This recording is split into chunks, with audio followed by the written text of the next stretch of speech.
Olá, olá pessoal, tudo bem? Então vamos começar com mais um canal do Open Chat. E hoje, com uma super presença, uma super amiga, eu considero já minha amiga, a doutora Maria Rita, ginecologista, está morando em Ponta Grossa. Quanto tempo já, Maria Rita? 2 anos. 2 anos, seja bem-vinda ao Open Chat, rápido, viu? Curitibana, né? Estava acostumada com o pessoal de Curitiba, mas ela disse que está amando Agora eu sou Ponta Grossa. ponta-grossense, eu amei Ponta Grossa. Que bom, que bom. E hoje eu fiz esse convite à Maria Rita para ela falar sobre um assunto, ela é minha médica pessoal também. Eu fiz uma brincadeira esses dias no Face, que eu estava com 46 anos e me sentia plena, me achava bonita, que eu gosto de me cuidar. E eu falei que venha os 50, né? Que eles venham, que eu não tenho medo nenhum de falar a minha idade, eu não tenho problema nenhum, vivi meus 18 como eu deveria viver, mas que não teria medo que os 50 chegassem. E que quando esses 50 chegassem, ele chegasse com muita testosterona. Aí, gente, no meu PV foi muito engraçado, porque pessoas, Keila, da mulher não é testosterona, da mulher é estrogênio, né? Eu falei, amor, eu sei disso, eu sei que é estrogênio, mas eu estou falando da testosterona porque a testosterona para nós, as mulheres dos 40 em diante, ela é muito importante. E é sobre isso que a gente vai falar hoje. Os efeitos dela, as mudanças que fazem, inclusive comportamental, né? Eu resolvi fazer esse programa, gravando isso, Maria Rita, porque eu senti de muitos amigos nessas fases dos 40, casais se separando. Casais que se amavam assim, de uma forma, nossa, mas aquele casal está se separando? E daí eu comecei a notar que as pessoas não, o casal não se notava o que estava acontecendo. Ah, mas ela não tem mais interesse em mim, ela perdeu, agora tem os filhos, estou cuidando só dos filhos e não tenho mais esse interesse, consequentemente a mulher se frustra, porque acha que o marido também não está notando. Mas o que acontece? Nos 40 anos, a nossa testosterona da mulher começa a fazer assim, né? Os hormônios. Os hormônios em si, né? Então não é que você tenha uma perda de libido, uma perda de interesse, mas não notam que é isso que está causando. Não vão procurar um auxílio médico para tratar e se cuidar e de repente dar um up legal no relacionamento, no corpo, no humor. Conta para nós, como é que funciona isso, doutora? Na verdade, a mulher, existe realmente uma produção que não é constante durante a vida da mulher. Então, em algumas situações existe uma diminuição importante, inclusive da produção de hormônios femininos, principalmente no puerpério e durante a gestação. E isso todas as mulheres passam, só que depois dos 40 anos existe um declínio na produção natural e com a entrada da menopausa cai drasticamente a produção e zera.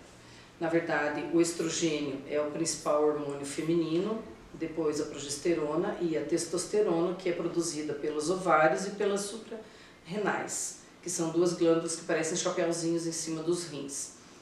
Conforme vai avançando a menopausa, existe uma diminuição muito importante da produção de testosterona, e aí que a gente entra repondo em níveis fisiológicos, justamente para que a paciente tenha bom humor, vitalidade, esse que é o termo, vitalidade, energia, libido, mas é libido de vida, não é só sexual. A pessoa se sente importante, plena, como você disse, plena, alegre, feliz, com energia para tudo, autoestima. Não é apenas a parte sexual, porque não tem homem que aguente uma criatura reclamando o tempo todo, e já tem todas as somatórias de onda de calor, o ganho de peso que acontece porque diminui o nível de estrogênio. O estrogênio é o principal hormônio. Quando ele cai drasticamente, a libido também cai por ele também. Então, quando a gente repõe, a gente sempre tem o cuidado de ter um nível de estrogênio decente, senão só a testosterona não resolve. E assim, né, não precisa a mulher se assustar quando você fala assim, você começa a entrar no menopausa.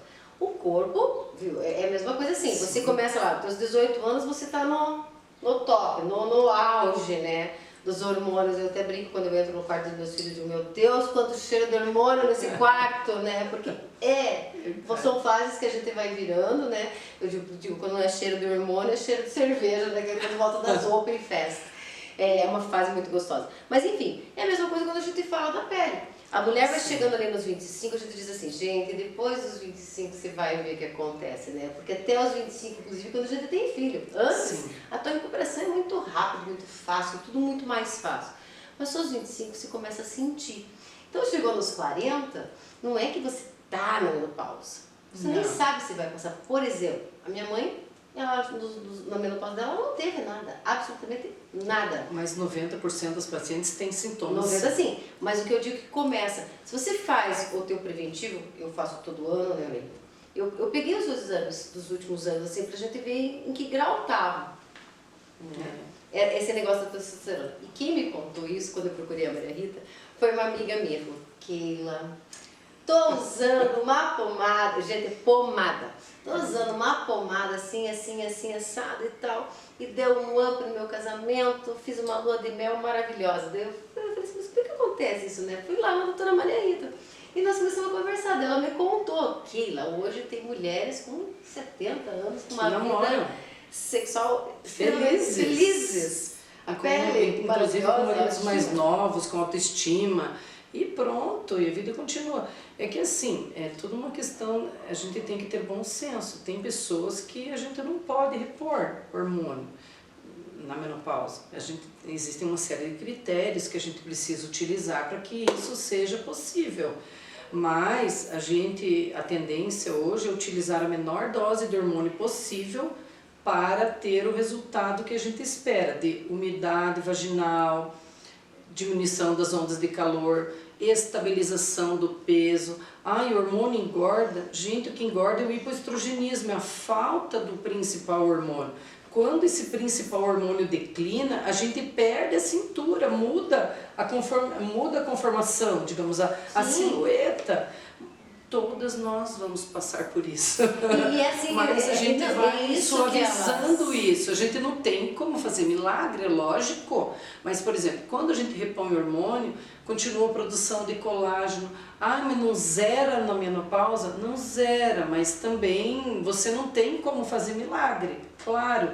Mas que a gente melhora muito a qualidade de vida das pacientes, melhora. Em relação à libido, principalmente a qualidade a parte sexual, ela é importante, não adianta para a pessoa se sentir viva. Não, e assim, não é o fato de eu tenho 46, né? Não é o fato, a gente começou a fazer esse tratamento com 45, daí que eu fui me tocar de ver meus exames, né? Quando a gente começou a conversar, eu falei, nossa, nós devíamos gravar uma coisa sobre isso, né? Até falei isso com você na época. Inclusive, eu achei assim chocante quando a Maria me contou, Keila, eu cheguei em Ponta Grossa, em Curitiba, eu já tinha o hábito de usar a testosterona com as minhas clientes.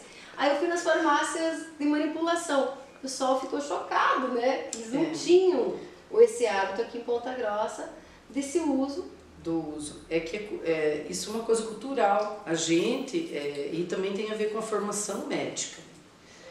Lá em Curitiba a gente foi educado, eu fiz hospital de clínicas e nós, na nossa formação, nós fomos educados a pensar em tudo, inclusive a perguntar sobre a parte sexual da paciente. Lógico que a gente não faz sexologia no consultório, assim, uma consulta apenas isso, a gente encaminha para o sexólogo, mas a gente tem que fazer pelo menos a base fisiológica. Os sintomas são muito importantes, a gente conversa com a paciente e se a paciente está muito sintomática, a obrigação da gente é devolver no mínimo em nível fisiológico o hormônio para que as coisas funcionem, né? E aqui foi bem interessante isso, sim, porque eu acho que é uma questão de escola médica mesmo. E para mim era uma coisa tão normal e as primeiras receitas voltaram. Não, pois é. Voltando das farmácias. Que daí é como se eu tivesse desembarcado de Marte. Não, doutor, é que o pessoal não acha assim, não usa. Eu falei, tá, é que muitos colegas acham que tudo é anabolizante. Na verdade, a gente não usa em dose de anabolizante, a gente usa em dose fisiológica. Porque assim, em mulher, se a gente usa uma dose muito alta, como o pessoal de fisiculturismo às vezes utiliza, infelizmente, a gente acaba bloqueando o eixo de produção. Porque assim, é hipotálamo, hipófise, tireoide e ovários. Se você dá uma dose muito alta de um hormônio, o organismo decifra a presença de um hormônio externo como se, não preciso mais trabalhar, beleza? E para a produção. Então a gente vê muito nas meninas, nessas moças, toda popozuda, né? Que elas utilizam sobrecargas altas de hormônio masculino, que elas são verdadeiros vegetais. E delas não entendem por que as gordinhas são... Como que as gordinhas têm um monte de gente, entende? Então, um monte de homens atrás, mas é porque elas são todas desenhadas, só que elas bloquearam o eixo hipotálamo, hipófise, ovário, na produção do hormônio masculino principalmente, daí zera a libido da pessoa com o passar do tempo. Então, tudo a gente tem que pensar. Existe um efeito rebote. Se a gente utiliza dose alta, existe um efeito rebote. Qual que é a parte chata na nossa situação na ginecologia? A gente utiliza doses baixas porque elas são fisiológicas. O que é chato? É chato porque não fica no organismo, né? Se você usa um período de tempo e você para, a dose é perto da fisiológica, então não existe mais o hormônio. Então, quando a gente repõe o hormônio de menopausa, por exemplo, não pense você, eu vou repor um ano só, que daí o resto do tempo ele já está lá. Ele não vai ficar no organismo. A mesma situação, por isso que a gente usa em creme. Uhum. Por que a gente não usa em comprimido a metiltestosterona? Porque a metiltestosterona vai agredir o fígado.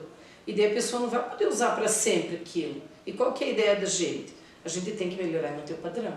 Exatamente. Porque não tem nada pior para um homem que a mulher tá toda alegrinha, daqui a pouco não tá mais, tá murcho de volta. Problemas. Todos temos. Todo mundo vai ter.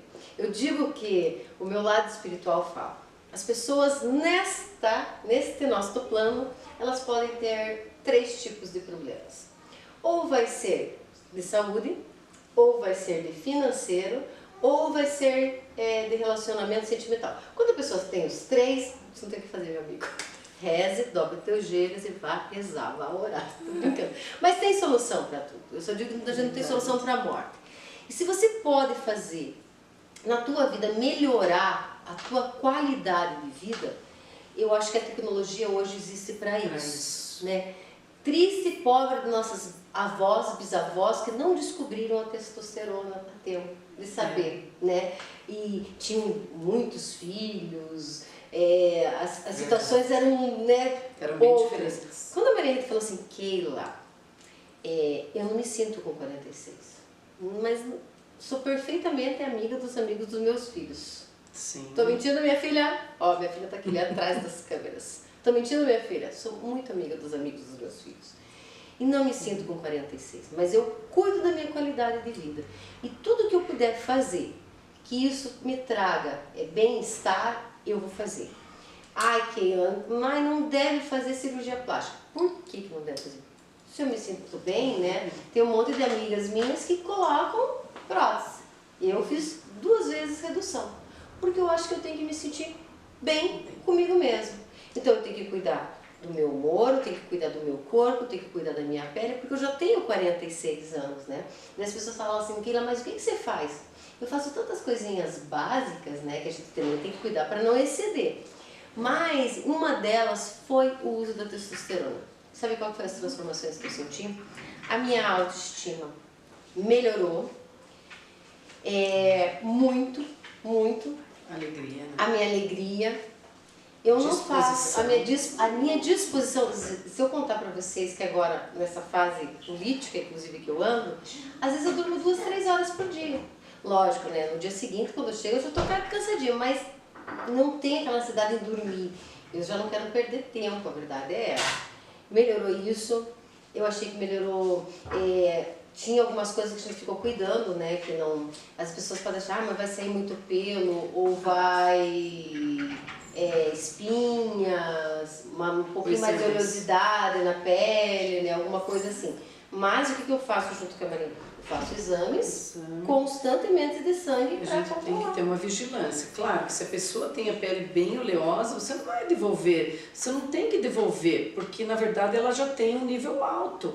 Ah, então, mas ela tem diminuição de libido. Então, gente, desculpe, é outro motivo a diminuição de libido. A gente tem que ver que, com relação à parte sexual, que é a maior reclamação que a gente vê no consultório, tem a ver com parceiro às vezes. Então, é uma série de fatores, né? Então, o ser humano é um ser bio, sócio, psico, né? Então, tem toda a parte psicológica, social, é uma série de fatores que interferem na vida da pessoa. Mas eu digo assim, que até a autoafirmação, assim, de você ficar mais decidido do que você quer, de fazer, eu senti mudanças até nisso. Verdade. Né? Só que a gente tem todo um cuidado, sabe, Keila, com relação a isso, com relação aos sintomas e com relação à dose, porque a nossa ideia de forma alguma é fazer com que a paciente fique masculinizada. O maior pavor da gente, até como ginecologista, é justamente isso, porque a ideia é não tirar as curvas da paciente e muito menos que ela tenha pelos. Por isso que a gente opta pela via transdérmica, porque ela acaba sendo mais fisiológica. Por isso o creme. Por que a gente usa creme em região genital? Porque ele melhora a vascularização, melhora a sensibilidade, e a paciente tem um orgasmo melhor, de melhor qualidade. Ah, mas vai aumentar o tamanho do clitóris. Olha, a gente vê mais isso nas fisiculturistas, na verdade. Porque elas usam oxandrolona numa dose gigantesca, que não é feminina, né, na verdade. Não é. Entendeu? Mas eu tenho algumas pacientes fisiculturistas que deram toda sorte de não ter, elas são lindas realmente. Entende? Mais uma parte extrapolam, sabe? E daí fica com um pescoço triangular, que já não é tão feminino. Fica com libido no primeiro momento, até fica, só que é aquilo, existe na sequência pelo uso, existe um bloqueio na produção do hormônio que é endógeno, e a ideia da gente, a gente não quer que o organismo pare de trabalhar, a gente devolve, reposição, você repõe o que está em falta.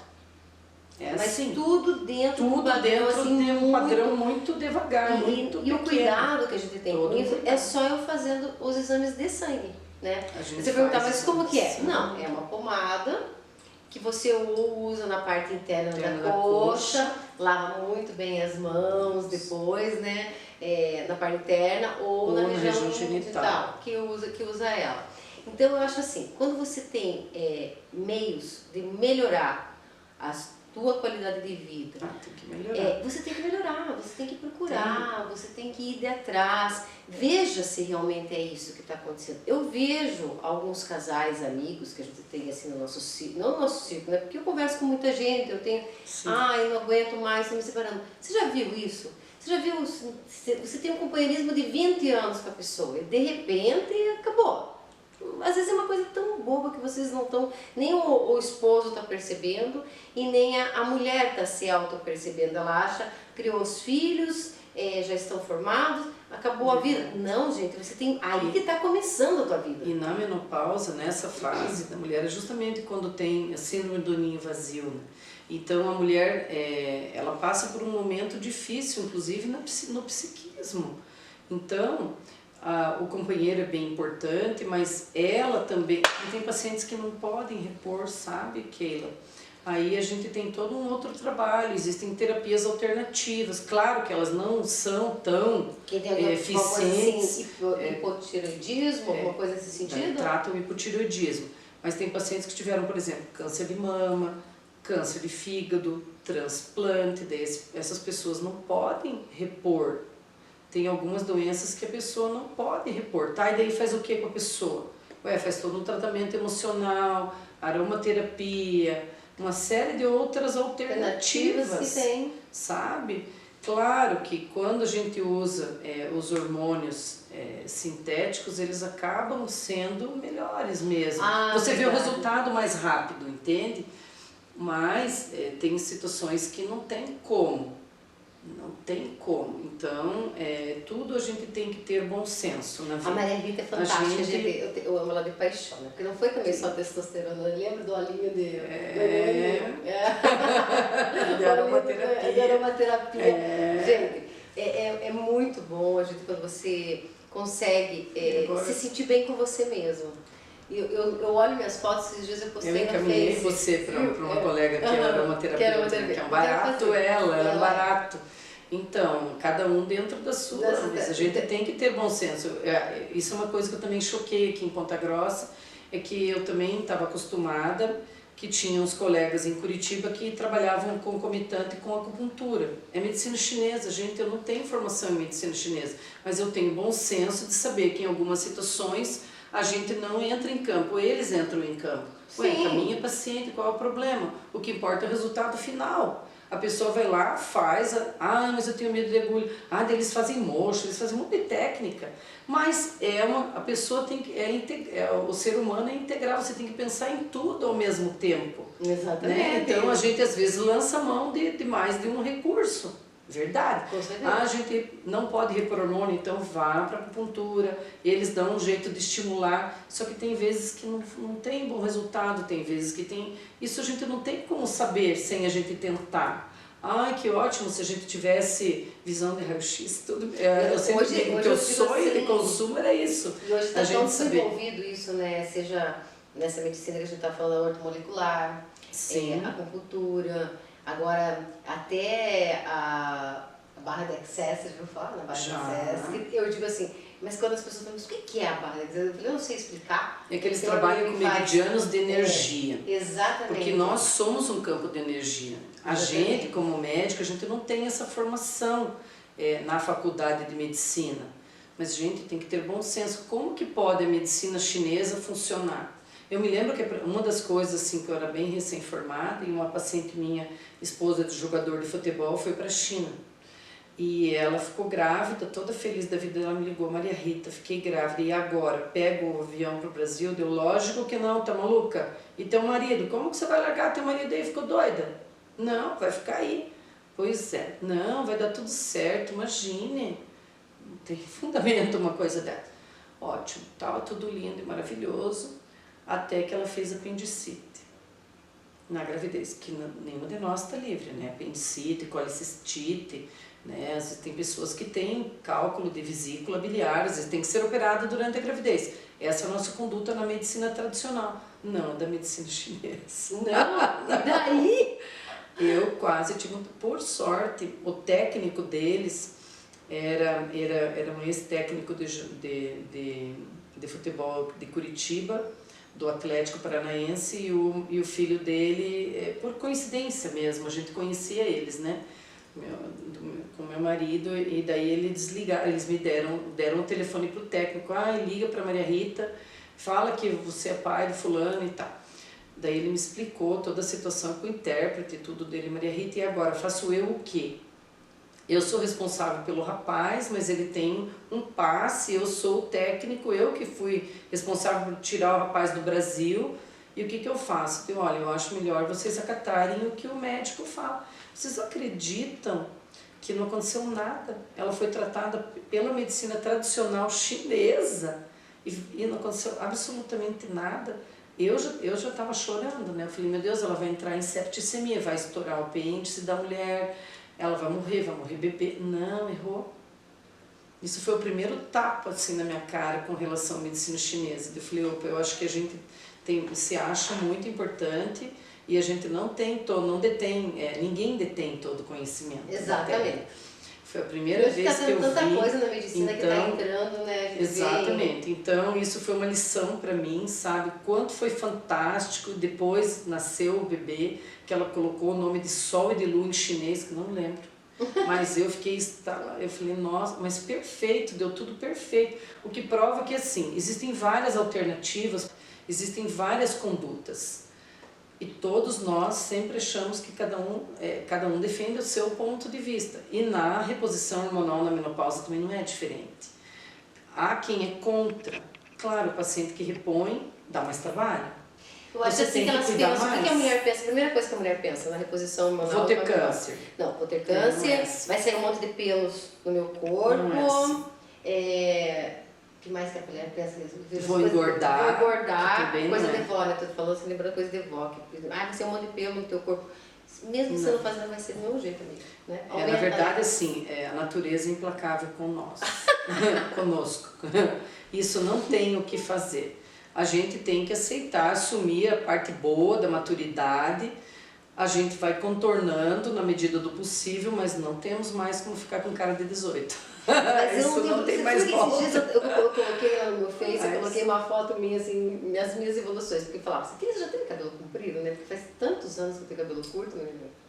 Eu falei, se eu tive, já não me lembro mais, mas eu tive, né? Lógico que eu tive. Quando meu filho nasceu, meu cabelo era comprido. E daí fui pegar as fotos, daí você se assusta, né? Com as calças sentam, não é nesse tropê, né? As calças sentam ao peito, né? Que eram calça alta. Eu tinha um cabelo, que ninguém acredita. Ele me vê assim, mas cabelo mais escuro, meu cabelo era mais pro ruivo e totalmente encaracolado, assim, era divertido. E daí eu peguei e coloquei, mas eu sou muito mais eu hoje. Eu me sinto melhor hoje, assim, eu me cuido, eu me gosto mais, eu tenho eu sou mais decidida em saber o que a gente quer, né? Cabeça. Tudo, a cabeça. É a cabeça isso. E vou atrás, eu acho que a tecnologia, a medicina, a gente tem que ter utilizar. tudo com bom senso. Tudo com Óbvio, bom senso. Tudo com bom senso. O bom senso é uma Isso coisa assim, fundamental. Né? O DEA, ele também é um hormônio, não é? Só que ele é um hormônio precursor e, por exemplo, nos Estados Unidos você compra ele no Walmart, porque ele é considerado, no Walmart, Target, sei lá, qualquer loja de vitaminas, porque ele é considerado um suplemento alimentar. Mas ele é bom? Ele é bom, ele ajuda bastante, mas ele não mas ele sozinho ele não é tão potente. Mas é bom porque com o DHA? Não, na verdade assim, é que a gente não prescreve aqui porque daí as pacientes têm que mas comprar tá nos Estados Unidos. Não tá liberado. Não, aqui não. Eu trouxe dos Estados Unidos, eu trouxe o meu dos Estados Unidos. Você traz dos Estados Unidos na mala. Eu importo, mas aqui não lá é liberado. Lá não é Walmart, inclusive. Não, é que lá você compra numa boa, mas assim, ele é um precursor do hormônio, daí ele vai fazer todo o metabolismo, então uma parte geralmente, quando você repõe o hormônio via oral, que no caso é comprimido, uma parte você perde na metabolização, porque lembre que o comprimido você engole, ele vai para o estômago, perde um pouquinho, daí vai para o intestino, perde mais um pouquinho, daí ele vai para o fígado, para ele ser metabolizado, para daí ir para a corrente sanguínea. Então, existem nesses processos, na fase de absorção, existem perdas. Então, ele ajuda, mas ele não é tão potente quanto o propionato que a gente utiliza na reposição, que é fisiológica, mas a gente repõe. Existem também implantes que estão entrando agora, de testosterona, que vão liberando microgramas de hormônio durante meses, 6 meses em média. Eles ainda estão em fase de aprovação, na realidade. Já tem pesquisadores aqui no Brasil que repõem já há uns 20 anos, talvez. Mas é que você sabe que para que isso seja aprovado na indústria farmacêutica, existe uma série de etapas. Inclusive hoje, ainda as pacientes vão para São Paulo, para Brasília e para Salvador, que o pesquisador é de Salvador, e ele está começando a fazer a seleção dos colegas que ele vai autorizar que coloque também. Mas a paciente ainda assina um termo de que ela faz parte da pesquisa. Você pode colocar o seu currículo lá, por gentileza, também para ser selecionada, eu ia amar. A gente está vendo, porque na verdade a gestrinona, uma parte, e é um tipo de hormônio que tem bastante contraindicações, entende? Então, eu não fiquei totalmente apaixonada ainda por ele, sabe? Eu preciso me convencer. Eu preciso me convencer. Isso não foi possível ainda. E a questão é assim, a gente sempre tem que pensar a nível do que abrange a maior parte das pessoas, né? A questão financeira, ela é importante no Brasil, nós temos que levar isso em consideração. Tem ótimas coisas, o pessoal da ortomolecular também faz, até isso é uma coisa importante, eles preconizam em alguns casos de colocar na face, no braço, né? Sendo que os belgas estudaram que a parte que melhor absorve o hormônio é que está da cicatriz umbilical ao joelho. Então, na ginecologia, quando a gente repõe hormônio, a gente prioriza que a paciente passe da cicatriz umbilical até o joelho. Só que sempre lembrando que quem faz muita plástica, muita lipo, tem toda uma alteração na microcirculação. E aí não vai ter uma absorção adequada. Aqui então, sentir na pele isso. Tudo dentro da questão do bom senso. Tudo na medicina é assim, uma questão de risco, benefício. Você sempre tem que avaliar uma série de coisas ao mesmo tempo. O que é bom para um nem sempre é bom para o outro, porque os organismos são diferentes. Isso é assim. Ah, mas a doença tem o curso natural. Pois é, mas é que tem a doença e o doente. O doente, cada um doente é um, porque um tem um tipo de alimento, outro fuma, outro ingere bebida alcoólica em excesso, outro fuma, ingere bebida alcoólica e ainda come coisa que não deve. Que não deve. Puxa, daí, logicamente que os organismos vão ser diferentes e eles vão reagir ao tratamento de uma maneira totalmente diferente. Nessas questões assim, desses negócios de tratamento, né? Eu falo, as pessoas têm que procurar melhorar, porque hoje anda uma onda, talvez os psiquiatras me odeiam, né? Mas anda uma onda com isso, das pessoas sempre querendo se tratar e tudo vai para... Quando vai tomar antidepressivo, ansiolítico, e não são coisas assim naturais, são coisas que viciam. Isso, ele tá uma onda absurda, né? Eu falo, não que eu já não tenha tido, não que eu não entenda, mas é um vazio existencial. É um vazio, até você realmente encontrar. É muito fácil você tomar a cetralina, porque eu não posso falar o nome, né? Tina da vida. Porque você acha que tem a calma, porque você acha... As pessoas falam assim, eu sou bipolar, eu sou imperativa e já fiz isso, né? Com 46 anos. Eu vejo quando eu vejo meninas de 16. Mas isso é uma coisa importante, bem importante, esse parênteses, acho que compensa. A gente vê muito isso no consultório. Doutora, eu tomo tal antidepressivo, porque as pessoas elas tendem a aparentar uma coisa que elas não são, infelizmente. Existe toda uma questão do vazio existencial, existem pessoas que não têm nenhuma crença, sabe? Elas não têm esperança. Eu acho que isso é uma coisa que tem também um peso importante. E daí, antidepressivo. Pois é. Dependendo do tipo de medicamento que a pessoa tome, o efeito colateral é a redução da libido, do desejo sexual. É a primeira coisa que acontece. Então, aí, isso é uma coisa que eu sempre comento com a pessoa, por isso que a gente precisa conversar. A pessoa está lá, amamentando. Então, é fisiológico, gente, é fisiológico. O principal hormônio da amamentação é a prolactina, que é produzida pela hipófise. Quando a prolactina está alta, você tem uma produção de leite alta também. Só que daí a produção do hormônio sexual vai ser diminuída. Mas a natureza é perfeita. Mas é justamente para que a pessoa não arranje outro bebê, para que ela amamente aquele. A hora é daquele. Se a pessoa não tem essa barreira fisiológica, o que acontece? Engravida e daí aquela criancinha ela não vai ter a alimentação adequada. Você veja como que a natureza é maravilhosa. Sim. Só que é claro que vai existir uma redução de libido. Ah, mas o que eu faço com meu marido? Ué, o que todas as mulheres em todos os tempos fizeram, gente. Não vamos ser hipócritas. Você tem que comparecer. Só que não vai ser aquela maravilha para você, mas... Só que não dá pra ficar ausente e dizer só licença. Eu acho assim, esse enquanto se eu estou cuidar, amamentando, me esquece, não é assim. Eu se cuidar, porque na verdade assim, ó, não é só você, questões de você agradar o teu parceiro, é você se agradar, né? Também. Você se amar. Primeiro eu, depois ele. Se amar. Primeiro, tem que se amar. Então primeiro eu, depois ele. Isso a gente tem que ficar um pouco mais velho para você começar a entender, né? Porque às vezes você faz tanta coisa para agradar o teu parceiro que você realmente se esquece de você e nada disso funciona, né, amiga? Não funciona, bem pelo contrário. Funciona. Só funciona quando você realmente se autoagrada, se autocuida.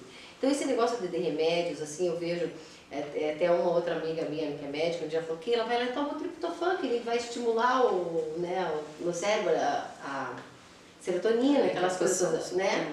Eu acho assim que você tem alternativa, como a Maria falou. Hoje tem acupuntura, medicina chinesa, tem a ortomolecular, aí nós entramos para o campo dos psicólogos lá que eles fazem a constelação familiar. Sim. Aí você tem a barra de axis, né? Tem tantas coisas que você vale a pena, porque às vezes isso é um estalar, né? As pessoas falam assim, mas Kira, você toma alguma coisa para você segurar essa ansiedade? Quem que quer ser calma? Mas é uma mudança toda de atitude, é um conjunto de fatores. Eu gosto não é uma coisa isolada apenas. Não. E outra coisa, né? Eu não sei se você vê no consultório, que nem você falou, você vai analisar a tua cliente. Porque eu vejo muitas questões de necessidade de vitimismo.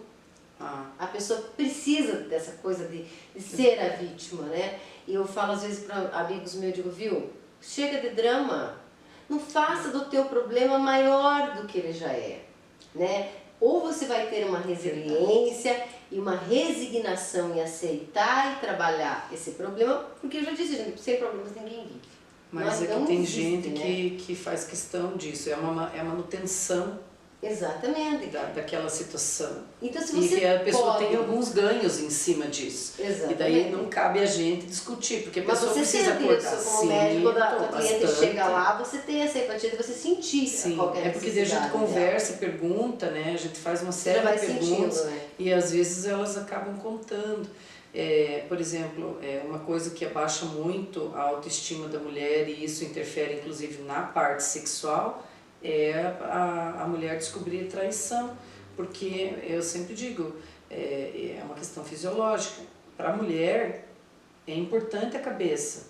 O desejo sexual começa, não é sexual, não é genital, diferente do homem. O homem, para eles, assim, eles veem um contorno feminino, não interessa a cor, não tem isso a ver. A mulher não, a mulher você tem que estar bem consigo mesmo, o parceiro tem que estar te tratando bem, você tem que estar se sentindo bem para que você desempenhe, para que você tenha vontade.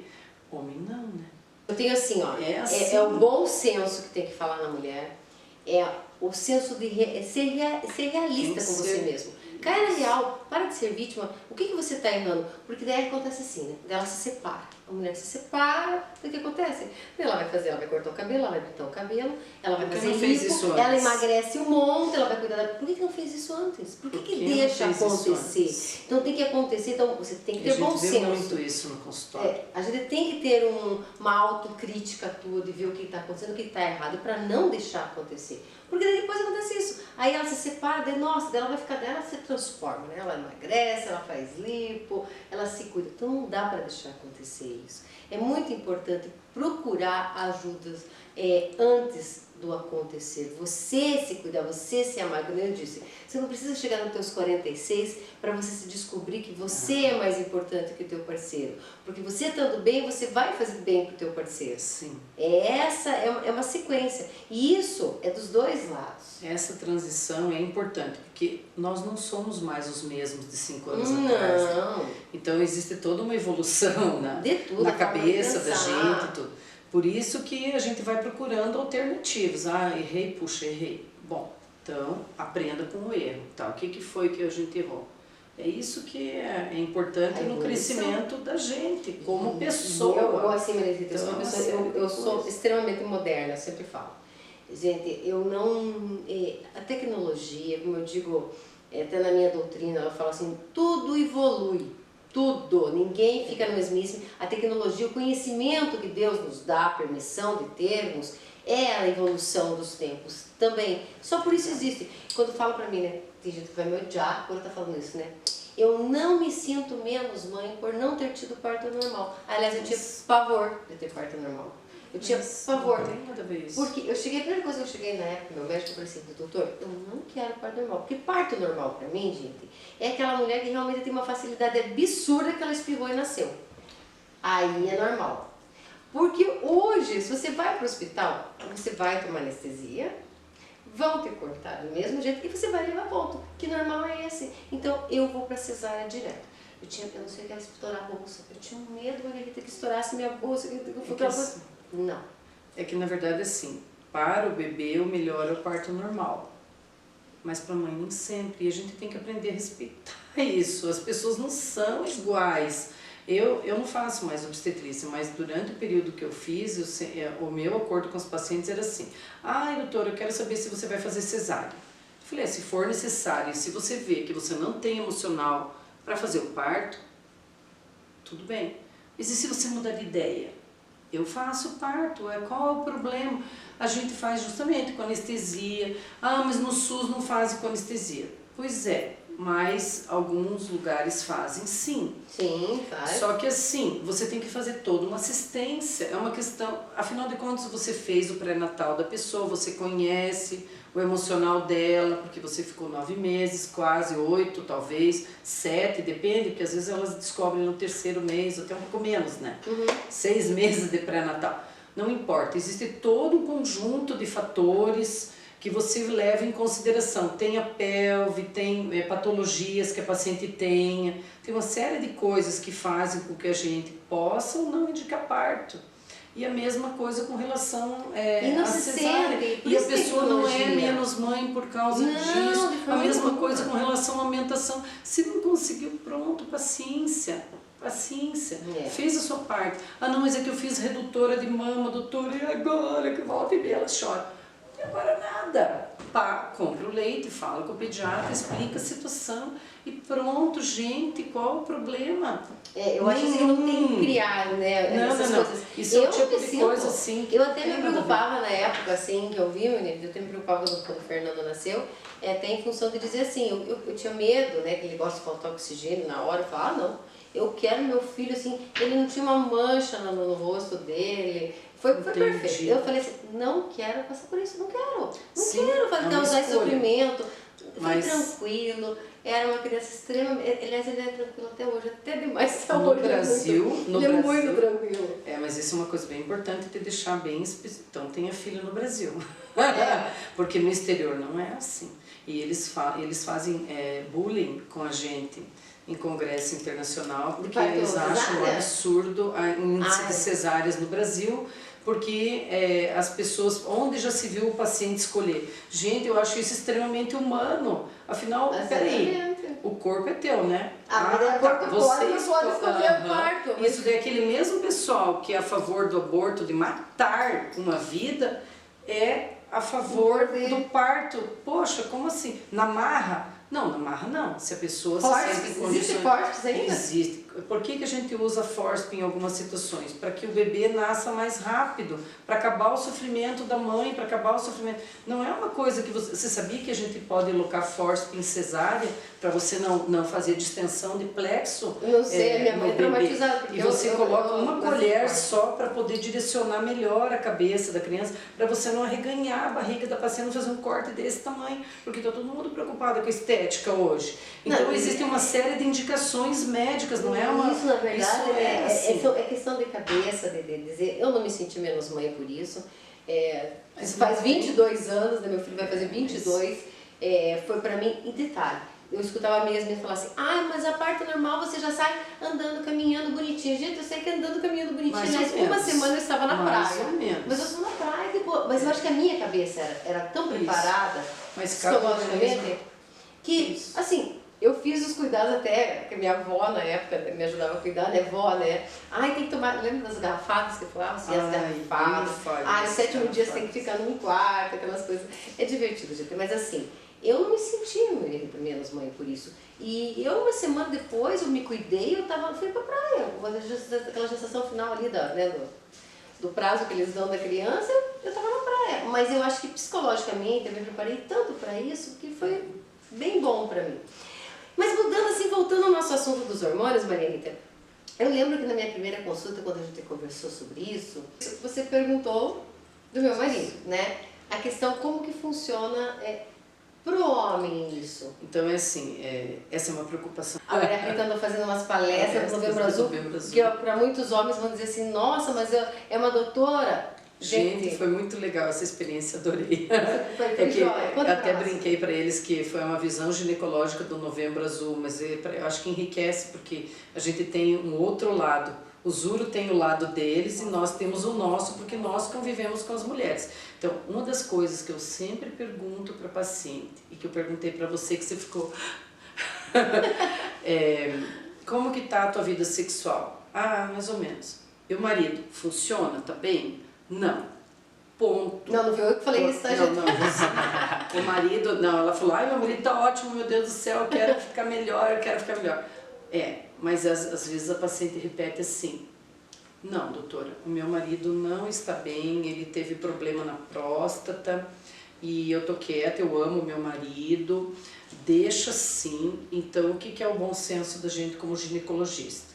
Precisa de repor hormônio feminino, principalmente na região genital, por causa da umidade e por causa de uma série de fatores em relação à bexiga, que é importante, mas a gente não repõe o masculino para não ficar estimulando, já que o parceiro não está em condições. E para a mulher, nesta fase, algumas optam, não, doutora, deixa assim. Agora, quando é como você assim falou, eu quero, toda feliz da vida. Então, isso eu até estava conversando com os uros a respeito disso, agora por causa do Novembro Azul, e também porque eu fui dar palestra,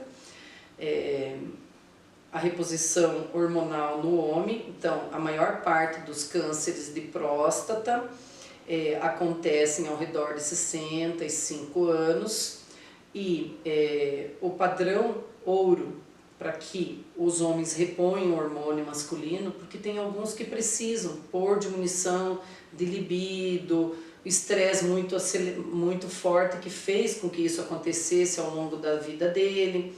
O que eles fazem? Primeiro tem que examinar a próstata, e é pelo toque. Faz o PSA, que é um antígeno prostático específico, tem que dar ao redor de 2,5, para que o paciente tem que ter sintomas, porque eles não dosam o hormônio masculino em homem, porque lógico, é um hormônio que está eternamente alto em homem, né? Desde a adolescência até o final. Só que alguns tumores de próstata, eles são hormônio dependentes, então a pessoa não pode simplesmente, vou repor hormônio masculino, porque daí, dependendo do nível de azar da pessoa, e se ela tiver um câncer inicial na próstata, a hora que ela repõe hormônio, ela aumenta isso. E daí acaba fazendo o câncer de próstata mais rápido. Outra coisa com relação aos anabolizantes, né, que os meninos usam muito em academia para eles ficarem bombadinhos. Isso é toda uma crendice popular de que vai diminuir o tamanho do pênis. Não, não diminui. É um pouco pior do que isso. A infertilidade. A infertilidade? Eu acho pior. Com certeza. Eu acho pior, eu acho bem pior. Então, tudo tem que ter bom senso nessa vida, né? Então, uma das coisas que os uro, eles são contra, assim, uma grande maioria repõe com muita calma. Eles todos falam assim, calma, muita calma nessa hora. A gente não tem essa dose fisiológica aí que vocês estão acostumados a usar nas pacientes de menopausa. Porque a principal alvo das pacientes que a gente repõe a testosterona é na perimenopausa e na pós-menopausa, porque é onde falta. Começa a faltar. Ah, não, mas tem paciente mais jovem que utiliza. Ah, sim, se elas são muito estressadas e estão com muitos sintomas, a gente usa por um período curto e retira, porque daí o organismo delas volta a trabalhar e pronto. Mas na pós-menopausa isso não acontece. E com relação ao câncer de próstata, né, já que a gente está falando de Novembro Azul, então, ele é um câncer que, para ele ser descoberto, realmente é uma somatória de exames, não é só o PSA, sabe? E eles têm a doce ilusão de que eles vão fazer o PSA e vai ficar tudo lindo e azul, né? Só que não. Existem muitos cânceres de próstata que o PSA é normal e eles só descobrem pelo toque. E assim, eles descobrem pela consistência, porque é isso que eu estava explicando na palestra. As mãos da gente como ginecologia, médico de uma maneira geral, né? Mas a gente na ginecologia, a gente tem o tato muito desenvolvido e os uro também, os urologistas também. Então, eles fazem o toque retal que dura uns 20 segundos mais ou menos. Eles querem examinar o tamanho da glândula e a consistência e ver se eles sentem nódulos. E se eles sentirem o PSA, eles acreditam que eles deixam no segundo plano. O PSA para eles é mais importante o exame físico. Aí se eles veem que está alterado no exame físico, no toque, eles pedem o ultrassom transretal da próstata, porque existem uma porção da próstata que não é palpável pelo toque, então essa porção vai que tem alguma coisa. Então o único jeito é fazendo o ultrassom, né? Aí encontrou problema no ultrassom, aí eles fazem biópsia. Biópsia é retirar vários fragmentos da próstata, isso tudo vai para o laboratório da anatomia patológica e aí é dada uma nota. Se, no laudo anatomopatológico, se a nota for de 2 a 6, ou for hiperplasia é um aumento benigno da próstata e acontece com o passar da idade numa boa parte dos homens, mas isso é arrastado. Até o câncer de próstata também, você sabia que ele é um câncer que pode evoluir de 15 a 20 anos. Não é igual o câncer ginecológico, em 2 anos a pessoa está frita, 3, 6. Não, a próstata é bem diferente. Então, se a nota deles no anátomo patológico for de 2 a 6, eles conversam com o paciente de acordo com a localização do tumor. O paciente pode optar por operar ou não, e optar por usar hormonioterapia ou não. Então eles fazem todo um trabalho, eles explicam assim, eles botam as cartas na mesa, ó, se você usar esse recurso você vai ter esse tipo de efeito colateral, se você tiver esse, assim, assim, assim, assim, decida. Interessante, né? E aí o paciente vai sendo acompanhado 3 meses, 6 meses. Né? A gente brinca. Antigamente, o pessoal falava, morreu. Não, hoje não morre tão fácil assim. Basta ser negligente, é só não fazer o exame. Mas do contrário, eles têm uma sobrevida bem boa. E aquilo que o pessoal falava, vai fazer vasectomia, vai ter problema de próstata, não tem nada a ver uma coisa com a outra. É tipo, nada a ver. Tipo, nada e a ver toda mesmo. uma crendice popular em cima disso. Outra coisa, assim, eu vou ter problema de próstata, vou ficar impotente. Não, a ereção ela é um fenômeno vasculoneural, vascular e neurológico. E não tem exatamente só a ver com a próstata. Tem gente que tem esse problema e é a cabeça. Às vezes o fato deles retirarem fragmentos da próstata, no caso de hiperplasia, por exemplo, não danifica. Alguns danifica porque existe uma rede vascular que é como se abraçasse a próstata. E essa mesma rede de nervos também. E assim, a cirurgia de próstata, assim, as cirurgias de uma maneira geral não são como a gente vê no livro, que a veia está desenhada em azul, o músculo... Não, você vê tudo numa cor só. E a experiência que a gente tem que vai fazendo com que a gente saiba diferenciar, e é isso que os uro falam, que eles vão diferenciando pelo tato da estrutura, e a ideia deles é preservar ao máximo a anatomia para que não tenha prejuízo da impotência. Então aquele folclore todo de que todos vão... Não é verdade isso. E não é só isso, né? A gente brinca, na verdade, com o homem no Novembro Azul. A mulher, como você disse, elas são mais amigas, a gente quer mais uma autoajuda, né? E o homem já é mais uma sacanagem. Então tem muitos homens que eles têm essa resistência em depois dos 40 anos de fazer o exame. E é uma bobagem tão grande isso, porque não diz, gente, é 20 segundos, é 20 segundos, né? Mas isso pode te trazer assim, uma recuperação muito mais rápida, se tiver alguma... Sim, e uma sobrevida maior. Porque para morrer de câncer de próstata, só 3%. Exatamente. É que assim, se a pessoa trata, a pessoa evita a metástase. A hora que ele evita a metástase, ela tem uma sobrevida gigantesca. Vai lá passear, vai curtir a vida. E não é só a mulher que tem que se cuidar, e a gente tem que perceber as coisas. Porque tem, até nessa nossa conversa, eu lembro, Maria Rita, que você falou para mim, entrando nesse caminho dos homens, que eles têm que fazer o Novembro Azul, é importante, que tem que fazer o teste, é muito rápido, e se não me engano, acho que nem sente, né? Pra falar a verdade, assim, Mas é assim, o médico está tão habituado mas é assim, uma coisa importante, o toque ele não foi feito para ninguém ter sensação nenhuma, meu Deus do céu. É a mesma situação. Eu acho que o maior medo de ser gostando, acho que o problema é esse, viu? Sabe, mas não é assim na verdade. Sabe, eu estava comentando isso, que é uma coisa que eu tenho dificuldade de entender, e é cultural isso. As mulheres, elas têm todo um cuidado uma com a outra, e engraçado, a mulher tem fama de ser infiel uma com a outra, mas gente, olha a fidelidade. Chega o Outubro Rosa, todo mundo, você já fez tua mamografia? Já fiz, eu já fiz. E o teu preventivo? Já fiz. Uma aconselha a outra. Nossa, você não fez, tá louco, você tá com medo? Quer que eu vá junto? Ah, você tem que fazer a mamografia. Ah, porque isso, porque aquilo. Gente, ninguém fica tirando, rindo da cara. Ai, ficou 50 segundos na máquina de mamografia.